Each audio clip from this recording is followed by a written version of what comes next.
Himas karsel ngunyan ang sarong 27 anyos na babaye makali sa corner sa pigkasar na bypass operation sa Sagrada Pamilya Purok 7 Barangay Peña Francia, Naga City, alas 4:35 nin hapon kanakaaging Domingo, Disyembre 1.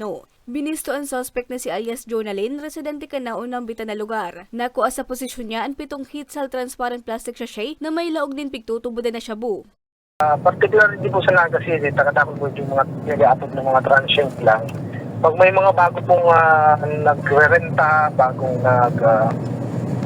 nag-exist na personality sa mga barangay, ipabot po kung kapitan daw dahil po na witness kung may illegal nag-ibo. Pero at least ma-inform lang ang barangay officials na may mga bagong tao na nag-abot sa sendang lugar. So at least in kaso magka-problema, madali niyo pong masusog. Madali niyo masusog ang kung saan po susugon itong mga involved sa tarong insidente, lalo na kung involved sa drugs.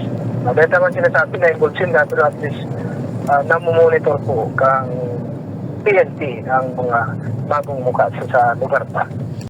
Padagos man napigahanap kan otoridad ang live-in partner kan suspect makalis na makadulag sa operatiba. Sa parehong syudad, sarong 24 anyos na mekaniko ang na-corner man sa pigkasar na bypass operation sa Zone 2 Barangay Carolina alas 4:50 nin aga kanakaaging Martes, Disyembre 3. Binisto ang suspect na si alias Cedric, residente kan Zone 7 parehong barangay. Nakuha sa posisyon niya ang 7 hitsal transparent plastic sachet na naglalaman nin shabu. Nadakop ang suspect kan pinagsararong puwersa kan PNP asin Pedaya Camarines Sur.